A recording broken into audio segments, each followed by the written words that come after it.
Shalom pemirsa Unai TV, kembali lagi bersama dengan kami di channel ini untuk belajar Sekolah Sabat bersama. Saat ini kita tidak sendirian, saya Moses Sarjono sebagai moderator ditemani oleh dua narasumber dari Gembala Jemaat Universitas Advent Indonesia. Yang pertama, saya akan sapa Pendeta Nofri, Shalom. Shalom Moses, Shalom pemirsa, hamba Tuhan, para pelajar Alkitab. Kita akan kembali lagi berjumpa dalam diskusi pelajaran Sekolah Sabat. Selanjutnya saya sapa Shalom Pendeta Laya. Shalom Moses, Shalom pemirsa, senang kembali bertemu, belajar bersama-sama, belajar firman Tuhan melalui pelajaran Sekolah Sabat. Baik, jadi pemirsa pada saat ini kita sudah sampai di pelajaran yang ketiga dengan judul Gambaran dari Pernikahan. Ayat intinya terdapat di Wahyu 19 ayat 9 yang berbunyi, "Lalu ia berkata kepadaku, tuliskanlah, berbahagialah mereka yang diundang ke perjamuan kawin anak domba.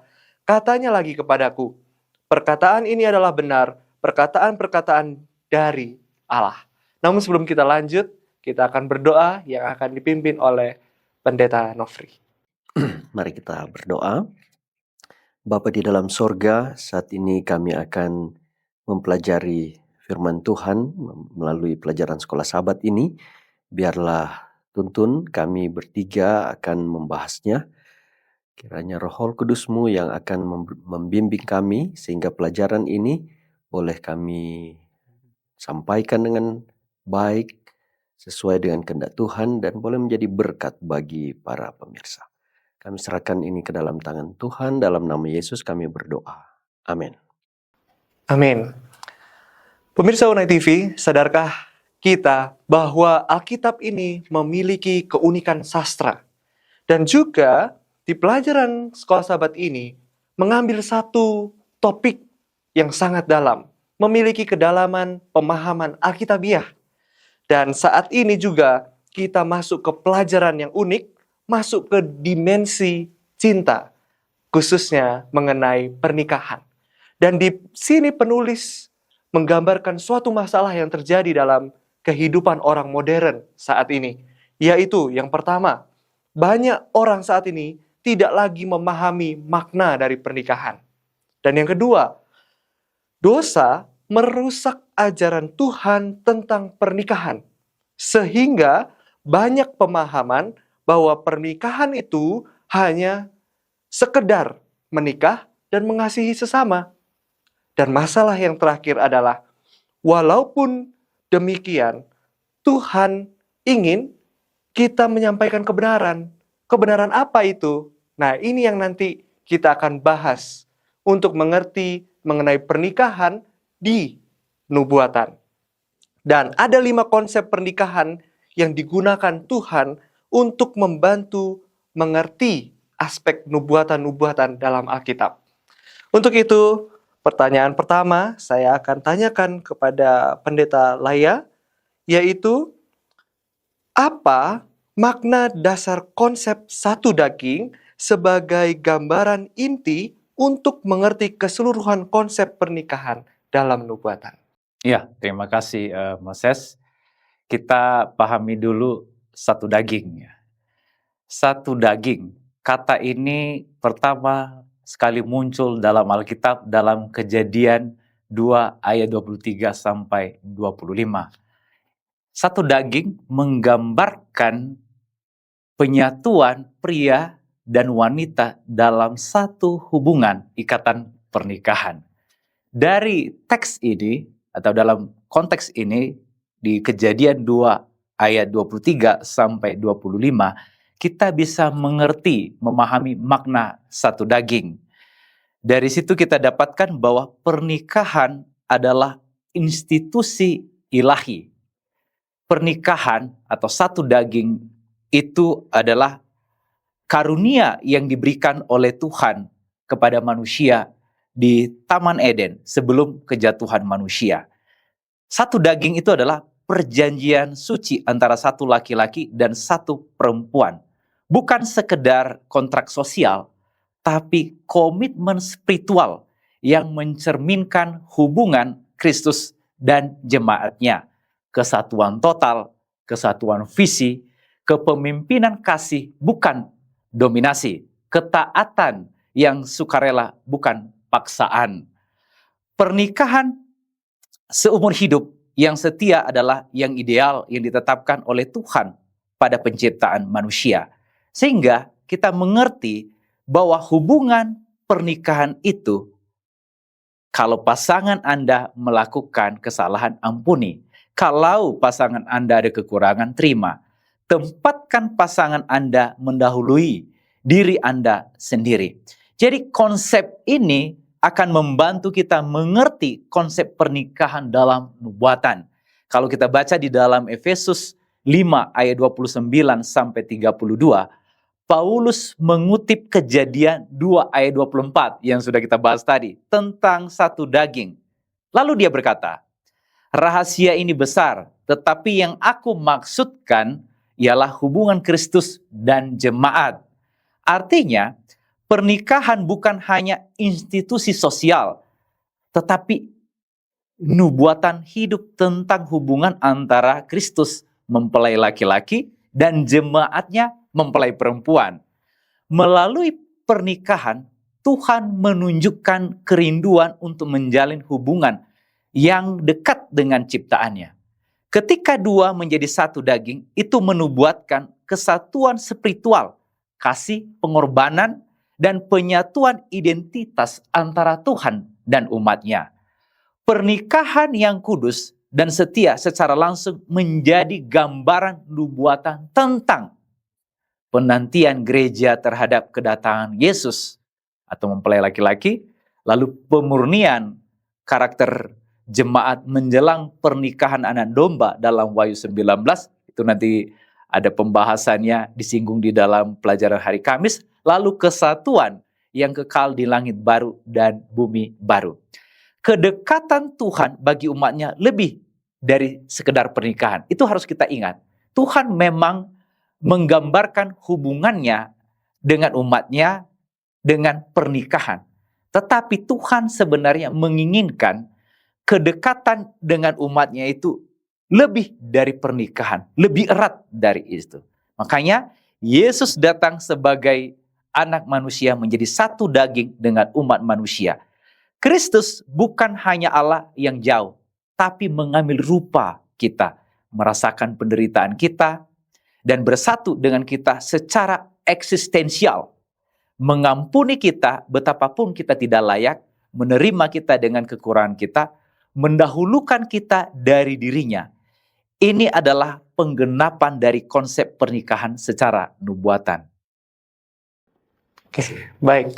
Terima kasih Pendeta. Jadi satu konsep pertama yang sudah disampaikan adalah satu daging ini tidak hanya menggambarkan tentang hubungan pernikahan manusia, tetapi ini adalah gambaran hubungan kesatuan antara umat Tuhan, gereja, dengan Tuhan kita. Selanjutnya, pelajaran hari Senin dengan judul Mempelai yang Cantik. Ini akan dijelaskan oleh Pendeta Nofri dengan pertanyaan, bagaimana kecantikan mempelai menggambarkan hubungan Tuhan dengan umatnya dalam aspek nubuatan. Baik, Shalom pemirsa, saudara-saudara sekalian. Dari pelajaran hari Senin ini dikupas dari buku Yeskiel pasal 16 tentang mempelai yang cantik.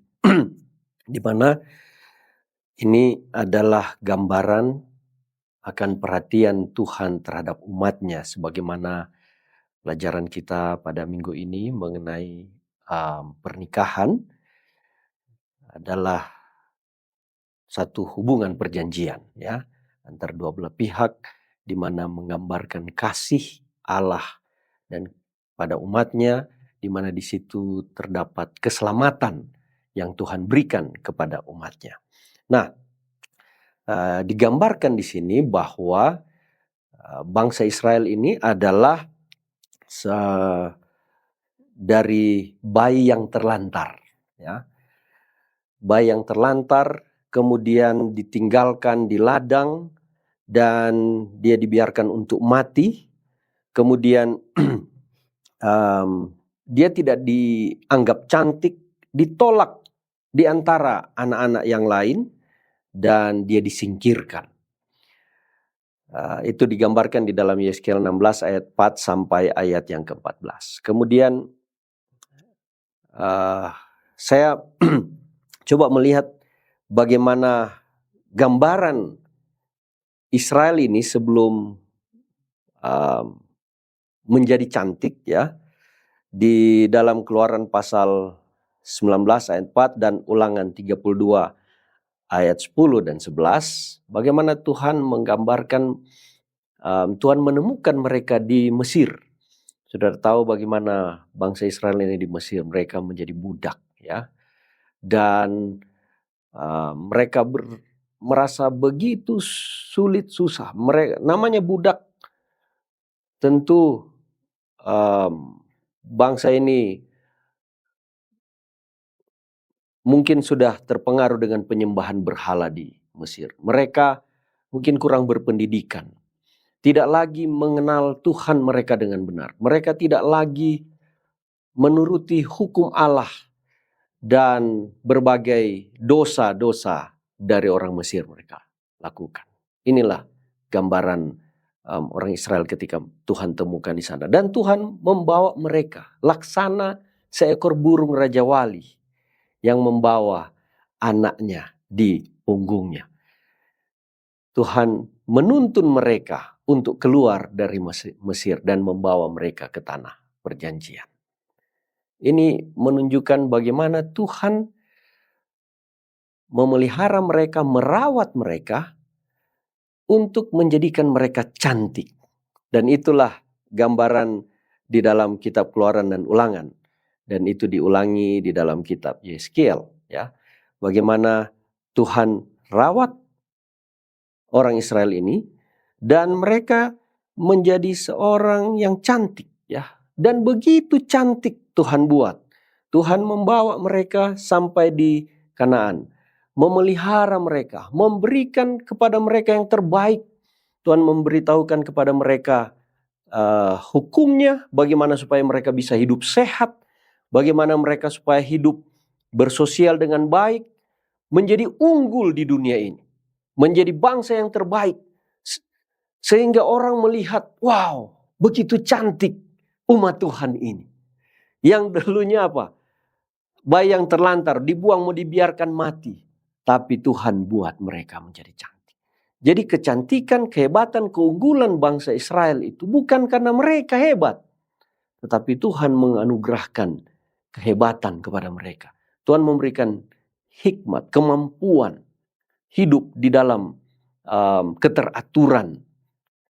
Sehingga mereka dilihat cantik. Dan kita tahu bagaimana kemakmuran itu mencapai puncaknya. Kecantikan itu pada waktu Daud dan Salomo menjadi raja.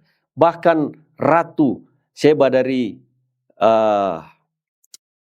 Ethiopia mau datang melihat kecantikannya Israel itu. Dan dia mengagumi, bangsa-bangsa menceritakan tentang Israel yang cantik ini. Menjadi buah bibir kehebatan bangsa Israel. Dan Tuhan yang dimuliakan. Nah, inilah bagaimana Tuhan menggambarkan Israel ini sebagai mempelai yang cantik. Dan Tuhan menikahi bangsa ini. Tuhan menikah di sini adalah gambaran kehadiran Tuhan, melambangkan kasih Tuhan terhadap bangsa Israel. Dan Tuhan mengikat perjanjian dengan mereka. Di sana juga menunjukkan bahwa Tuhan memberikan keselamatan kepada bangsa Israel ini. Nah, ini juga adalah melambangkan kita sebagai orang percaya. Ya. Bagaimana Tuhan memberikan kepada kita berkat, anugerah sebagai umat Tuhan. Menjadi umat yang cantik, umat yang diberkati oleh Tuhan. Dengan semua kebenaran yang Tuhan berikan. Dengan semua hikmat, dengan semua pemeliharaan, berkat yang luar biasa Tuhan karuniakan kepada umat Tuhan. Hukum Allah supaya bagaimana kita bisa hidup benar dan takut akan Tuhan dan diberkati di dunia ini. Inilah untuk kita. kecantikan bagi umat Allah. Nah, ada amaran juga untuk kita. Jangan seperti bangsa Israel di dalam Yesaya 16 ayat 15. Mereka akhirnya jadi sombong dengan kecantikan. Mereka pikir kecantikan itu adalah karena usaha mereka, karena kemampuan mereka. Akhirnya mereka berlacur. Dan ini menjadi amaran. Jangan sampai karena kebenaran Tuhan berikan kehebatan, kita lupa diri, kita rasa semua ini karena usaha kita, keselamatan itu hasil usaha, sehingga kita lupa bahwa ini anugerah dan kita berlacur, berbuat hal-hal yang jahat di mata Tuhan, sebagaimana bangsa Israel. Jadi ini adalah menggambarkan hubungan Tuhan dengan umatnya, dan dalam aspek nubuatan tentang kecantikan mempelai. Oke, baik. Terima kasih Pendeta Nofri. Sangat jelas bahwa konsep mempelai yang cantik ini menggambarkan bangsa Israel dan juga menggambarkan umat Tuhan saat ini. Dan selanjutnya, di hari Selasa, istri pelacur Hosea. Ini akan dijawab oleh Pendeta Laya. Pertanyaannya adalah, bagaimana kisah Hosea menolong kita memahami nubuatan tentang pemulihan umat Tuhan? Kami persilahkan. Iya, terima kasih ya, Moses. Kita baca kisah Hosea itu di dalam buku Hosea. Di sana diceritakan Hosea ditugaskan untuk menikahi seorang pelacur. Bukan hanya pelacur, tetapi wanita yang tidak setia. Wanita ini bukannya bersyukur atas keputusan Hosea karena Hosea menikahi dia, tetapi malahan dia itu selingkuh dari Hosea dan mempunyai anak dari hasil perselingkuhannya itu. Tentunya Hosea hatinya sakit, hancur. Namun Hosea pergi untuk menebus kembali istrinya yang tidak setia itu. Kisah ini menggambarkan kesalahan Israel yang berulang kali tersesat dengan membawa praktek-praktek penyembahan berhala dari bangsa-bangsa lain ke dalam perjanjian Tuhan. Namun Tuhan tetap mengampuni bangsa Israel. Kisah Hosea dalam Alkitab itu menggambarkan cinta Kristus yang mengampuni. Dalam Hosea 3, Tuhan menyuruh Hosea untuk menebus Gomer kembali, meski dia telah meninggalkannya. Ini adalah gambaran tentang penebusan oleh Yesus Kristus yang membeli kita kembali dengan darahnya. Kita harus ingat, salib Kristus lebih dari apapun harus menunjukkan kepada kita betapa sungguh-sungguhnya Tuhan ingin menyelamatkan umatnya yang hilang. Cinta Tuhan bukan hanya setia, tetapi juga aktif menebus dan memulihkan yang hilang. Tuhan memanggil umatnya keluar dari Babel. Dia memanggil umatnya sendiri, bukan orang asing. Di sini kita mengerti bahwa ada nubuatan tentang janji pemulihan dari action Tuhan itu. Dari action Hosea itu. Bahwa dalam pasal 6 ayat 1-2 buku Hosea, marilah kita kembali kepada Tuhan, sebab Dia yang telah merobek, tetapi Dia yang akan menyembuhkan kita. Ini adalah seruan nubuatan bahwa pemulihan sejati dimulai dengan pertobatan. Tuhan tidak hanya siap mengampuni, tetapi juga menyembuhkan, membangkitkan, dan menghidupkan umatnya kembali. Baik, terima kasih Pendeta. Jadi sangat jelas bahwa hari Selasa ini menggambarkan umat Tuhan yang memberontak, umat Tuhan yang sering melakukan kesalahan, tetapi Tuhan selalu mengampuni umat-umatnya. Selanjutnya, di hari Rabu, di sini ada masalah yang akan dijawab oleh Pendeta Nofri. Bagaimana kisah Ishak dan Ribka ini dapat membantu pemahaman kita terhadap nubuatan? Baik. Pelajaran ini dari buku Kejadian pasal 24. Bagaimana kita tahu Abraham itu sudah tua, ya. Dan tentu ketika dia sudah tua, dia ingin supaya dia punya keturunan sebagaimana janji Tuhan kepadanya, ya. Kejadian pasal 15 ayat 5. Dia akan memiliki keturunan seperti pasir di laut banyaknya. Tetapi anak ini belum ada calon istri, belum ada cucu, ya. Jadi tentu dia berdoa kepada Tuhan, meminta campur tangan Tuhan untuk mencarikan istri bagi Ishak. Dan dia suruh Eliezer, dia punya pelayan, untuk pergi mencari calon istri bagi Ishak, tapi tidak di luar keturunan dari keluarganya. Ya. Karena dia tahu kalau dicari orang-orang Kanaan pada saat itu, mereka para penyembah berhala. Ya. Hidup moral mereka tidak benar. Dan Ishak akan jatuh tentu dengan kehidupan moral dari wanita yang tidak takut akan Tuhan atau yang tidak mengenal Tuhan. Jadi dia percaya kepada Eliezer untuk mencari istri dari keluarganya. Dan pergilah Eliezer. Dan benar, kita melihat dari cerita itu, bagaimana Eliezer berjanji kepada Abraham untuk setia pada perintah Abraham.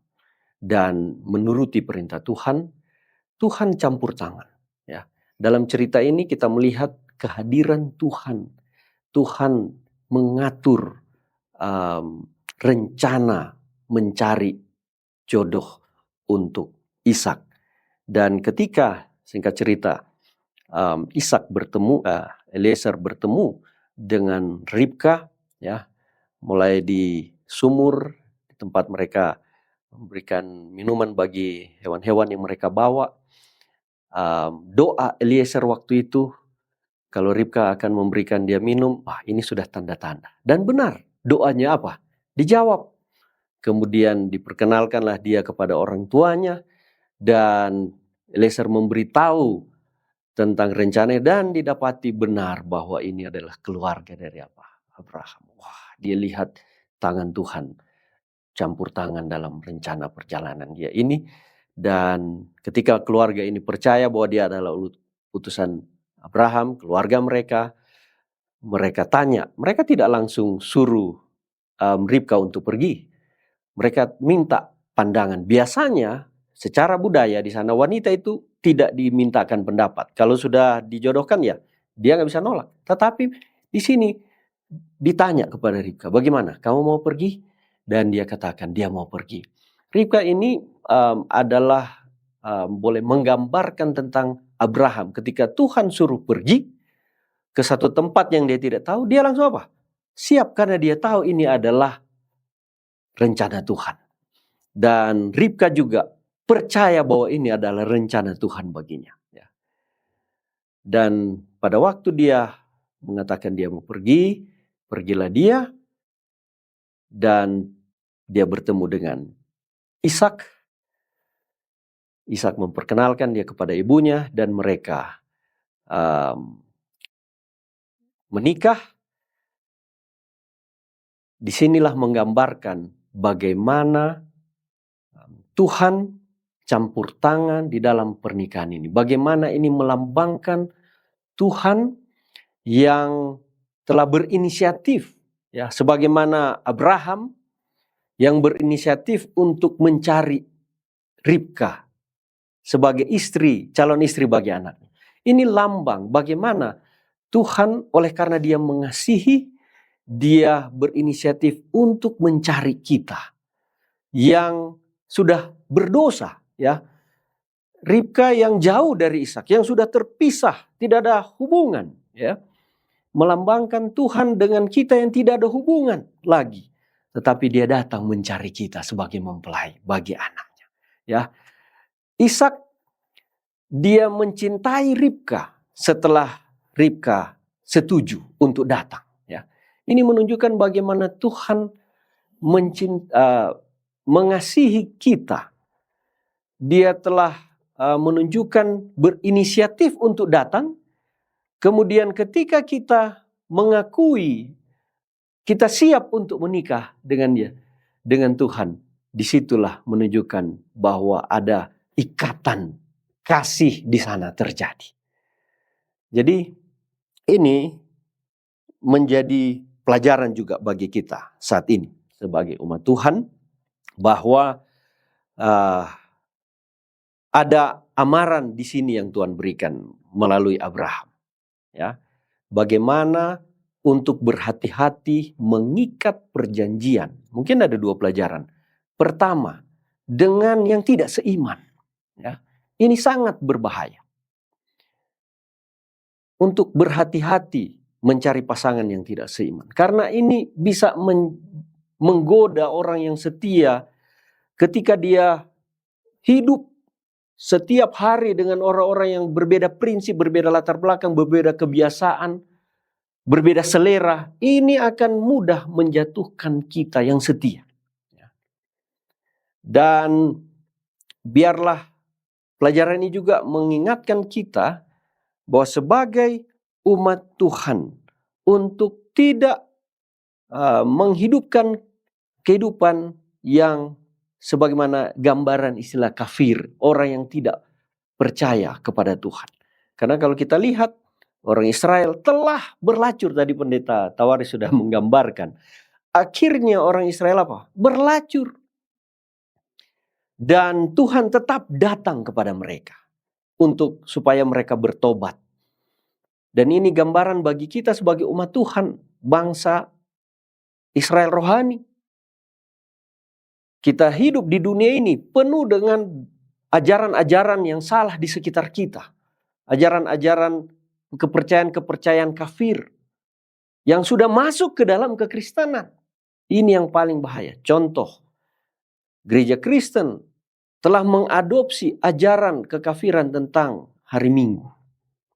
Yang seharusnya hari Sabat sebagai tanda kita menyembah pencipta langit dan bumi.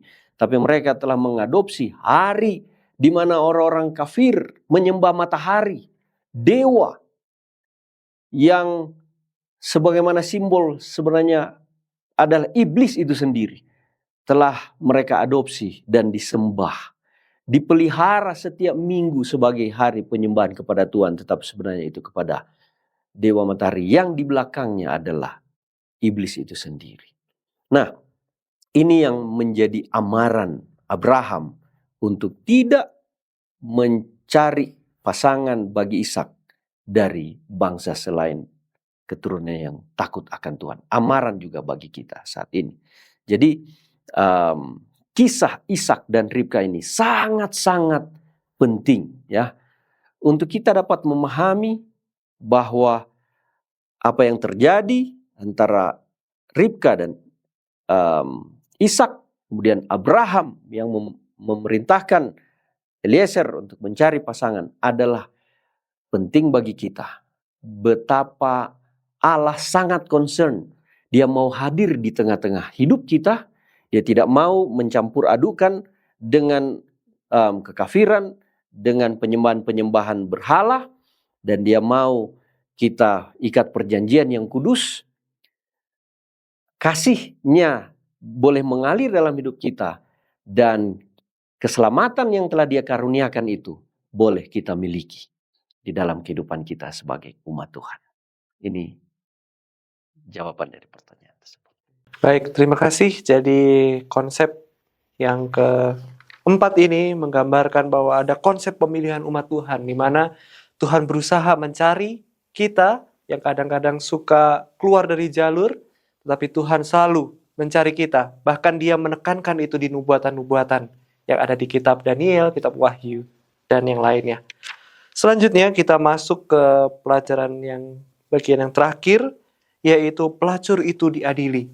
Di sini akan dijelaskan oleh Pendeta Laya dengan pertanyaan, apa hubungan penghukuman atas pelacur dan pernikahan anak domba dalam Wahyu 19 dan 21 sebagai puncak dari nubuatan? Ya, terima kasih. Hubungan antara penghukuman atas pelacur dan pernikahan anak domba sesungguhnya merupakan klimaks dari satu pertentangan besar antara yang baik dan yang jahat, dan pemulihan rencana Allah bagi umatnya. Untuk memahami lebih dalam, kita harus memahami satu persatu istilah dari pertanyaan tadi. Yang pertama itu pelacur. Pelacur itu adalah wanita yang selingkuh terang-terangan. Jadi tidak selingkuh sembunyi-sembunyi, tetapi terang-terangan. Artinya ini adalah orang yang mengkhianati pasangannya terang-terangan, tidak sembunyi-sembunyi. Dalam arti nubuatannya atau di dalam Alkitab itu diartikan sebagai Babel atau simbol dari sistem agama palsu, korup, menyesatkan yang bersekutu dengan kekuatan politik dunia. Kalau kita baca di dalam Wahyu 17. Lalu ada mempelai perempuan yang akan menikah dengan anak domba ini. Itu adalah wanita yang menjaga kesuciannya, tetap setia kepada pasangannya. Itu simbol dari gereja sejati, umat yang setia kepada Kristus. Jadi ini pelacur, lalu ada wanita yang setia atau mempelai perempuan. Pelacur mencemari dan berzina dengan raja-raja dunia, sedangkan mempelai tetap murni dan setia kepada Kristus. Lalu hubungan penghukuman atas pelacur dan pernikahan. Penghukuman atas pelacur itu sebagai tahap pemurnian sebelum tiba pada tahap pernikahan anak domba dengan mempelai wanita yang setia. Jadi sebelum pernikahan anak domba terjadi, pelacur besar harus dihukum. Di dalam Wahyu 18 ayat 2 menyatakan bahwa Babel telah menjadi tempat roh-roh jahat dan najis. Selingkuhan datang dengan harga yang sangat menyakitkan. Kristus merasakan sakit yang tak terbayangkan ketika umat manusia menolak dia dan memberikan kasih sayang yang adalah miliknya kepada dewa-dewa. Itulah namanya perselingkuhan. Jadi menghukum pelacur di dalam Wahyu 18 dan awal Wahyu 19 adalah penghapusan final atas sistem kejahatan. Sehingga jalan terbuka bagi pemulihan dan persatuan umat dengan Kristus dan melangsungkan pernikahan anak domba dengan pengantin yang setia. Ini paralel dengan ide penyucian. Kita juga punya doktrin tentang penyucian. Sebelum umat dapat dipersatukan dengan Kristus sebagai mempelainya, mereka harus dibersihkan dari segala pengaruh duniawi dan penyesatan. Jadi dari hal ini, Wahyu 19 dan 21 itu adalah puncak nubuatan yang menggambarkan pernikahan anak domba sebagai perayaan kemenangan Kristus dan penyatuannya dengan gereja yang telah disucikan. Dalam Wahyu 21 ayat 2 menggambarkan Yerusalem baru, yaitu simbol dari umat Allah sebagai pengantin perempuan yang dihiasi untuk suaminya. Ini adalah klimaks dari seluruh nubuatan pemulihan hubungan antara Allah dan umatnya sejak kejadian telah rusak oleh dosa. Jadi itulah hubungan penghukuman atas pelacur dan pernikahan anak domba dalam Wahyu 19 dan 21 sebagai puncak nubuatan. Oke, baik. Terima kasih Pendeta. Jadi di sini ada konsep di mana setan akhirnya kalah dan Tuhan itu menang yang dicatat di kitab Wahyu 19 dan 21. Selanjutnya kita sudah sampai di bagian akhir diskusi ini. Kita akan mendapatkan kesimpulan yang akan dibawakan oleh Pendeta Nofri supaya dapat kita ingat konsep-konsep tadi dan dapat kita aplikasikan dalam kehidupan kita. Terima kasih, Moses. Sangat menarik sekali pelajaran ini ya, tentang pernikahan. Ya, kalau kita perhatikan dari awal tadi, bagaimana pernikahan itu dirancang oleh Allah dari sejak penciptaan. Ya. Saudara perhatikan, dunia diciptakan selama 6 hari. Kemudian hari yang ke-7 Allah berhenti, memberkati, beristirahat. menguduskan hari Sabat itu. Keluaran pasal 20 Kejadian pasal 2 ayat 1 sampai 3. Nah, kemudian mengenai institusi pernikahan itu muncul di bagian ke-7 dari Kejadian pasal 2 ayat 21 sampai 24. Ini adalah paralel, saudara perhatikan, di mana itu sejajar dengan institusi Sabat yang muncul di hari yang ke-7. Ya. Sabat adalah kudus. Tuhan pisahkan, kudus artinya set apart from common things. Dipisahkan dari hal-hal yang biasa. Itulah 7. Pernikahan Tuhan kuduskan dari antara laki dan perempuan. Dipisahkan, tidak boleh ada orang ketiga selain Tuhan yang ada di tengah mereka. Itulah kudus. Nah, gambaran pernikahan ini dan Sabat itu sangat paralel, melambangkan kekudusan. Melambangkan di mana Sabat adalah kehadiran Allah yang telah menciptakan dunia ini. Tuhan memberkati tempat itu, waktu itu. Dan Tuhan hadir di sana sebagai Allah yang telah menciptakan langit dan bumi. Demikian juga pernikahan sana. Itu Tuhan hadir di sana. Di mana Tuhan memberkati pernikahan Adam dan Hawa. Dan itu adalah kudus. Ini melambangkan ketika pernikahan itu terjadi, ada satu ikatan perjanjian antara kedua manusia dengan Tuhan. Ada ikatan yang suci, di mana pernikahan itu menunjukkan kasih itu disalurkan satu dengan yang dan semakin hari pernikahan itu semakin apa? Bertumbuh, semakin dinikmati, semakin kuat erat satu dengan yang lain.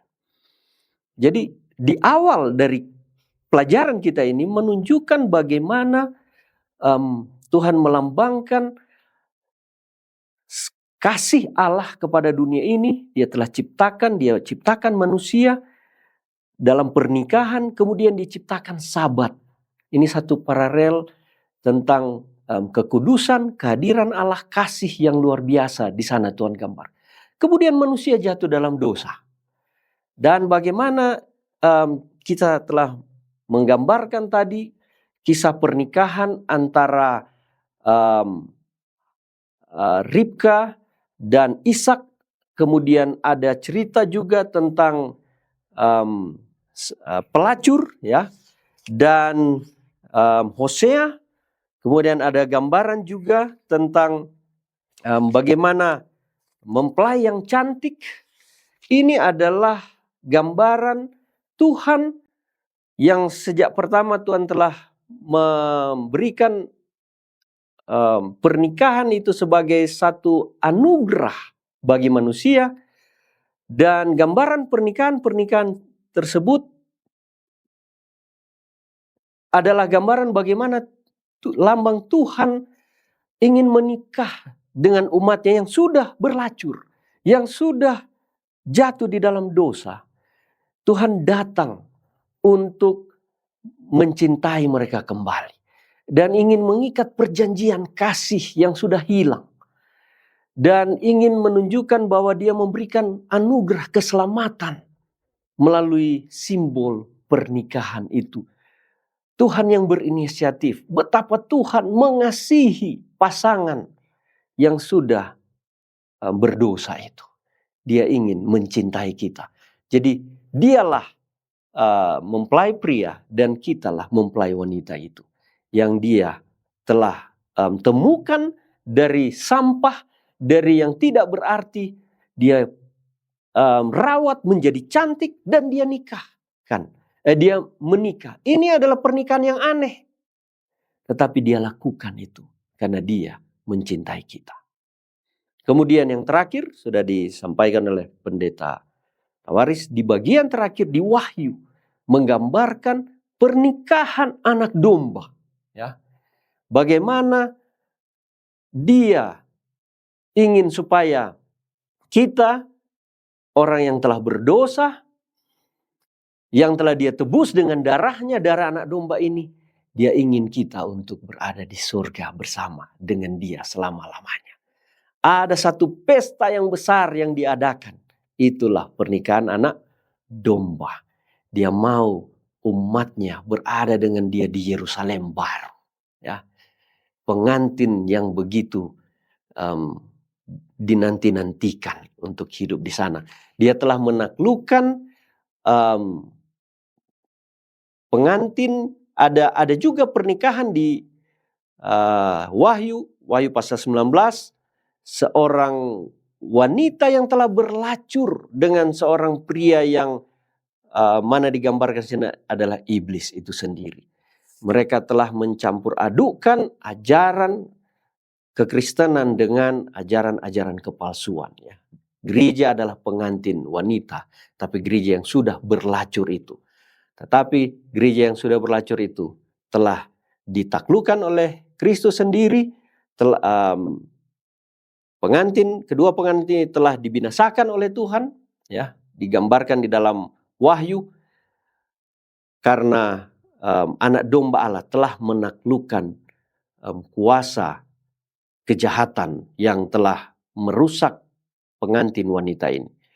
Sehingga kemenangan Kristus adalah kemenangan kita juga sebagai pengantin yang benar, yang mengasihi, pengantin wanita yang mengasihi mempelai pria itu. Biarlah kita sebagai pengantin wanita yang setia, tetap setia kepada mempelai pria itu. Karena pernikahan itu telah disiapkan di surga, menanti kita tidak lama lagi akan bertemu dengan pengantin pria Yesus Kristus, anak domba itu. Tidak lama lagi dia akan menjemput kita semua para pengantin untuk menikah selama-lamanya, menikmati kasih dan keselamatan yang Tuhan telah anugerahkan bagi kita. Kiranya Tuhan memberkati saudara-saudara. Amin. Amin. Terima kasih pendeta, sangat luar biasa pelajaran kita, sungguh sangat dalam, bahwa memang Tuhan sungguh sangat mengasihi kita semua. Untuk memberkati pelajaran ini, untuk memberkati saudara dan kami semua, kami undang untuk pendeta Laya untuk mendoakan kita semua. Iya. Kita berdoa. Tuhan kami yang bertata di dalam kerajaan sorga, kami bersyukur kepadamu pada saat ini karena Tuhan telah menyertai kami ketika kami belajar firman-Mu. Kami percaya Tuhan telah menuntun kami sehingga setiap kata-kata yang kami sampaikan adalah baik adanya, berkenan di hadapan-Mu. Dan kami juga mohon kepadamu, biarlah Tuhanlah yang mencurahkan Roh Kudus kepada pendengar, pemirsa, dimanapun mereka berada pada saat ini, sehingga mereka mengerti dengan baik, lebih mengerti dari apa yang kami terangkan. Tuhan yang baik, biarlah Tuhan menolong kami, sehingga kami memahami dengan baik bahwa Tuhan sangat mengasihi kami, dan Tuhan sampaikan itu melalui gambaran pernikahan. Biarlah itu kami imani dengan baik, dan kami akan tetap setia kepadamu sampai kedatangan Yesus yang kedua kali. Kami serahkan hidup kami ke dalam tangan Tuhan. Ampuni kami dari dosa dan kesalahan kami. Kami berdoa dalam nama Yesus Juru Selamat kami. Amin. Amin. Inilah pelajaran Sekolah Sahabat kita. Kiranya saudara mengerti dan memahami akan aspek-aspek nubuatan dalam pelajaran Sekolah Sahabat. Dan jangan lupa subscribe channel ini supaya saudara mendapatkan video-video terbaru pelajaran Sekolah Sahabat, dan supaya saudara juga tidak ketinggalan akan video-video menarik lainnya. Sampai jumpa minggu depan. Tuhan Yesus memberkati kita semua.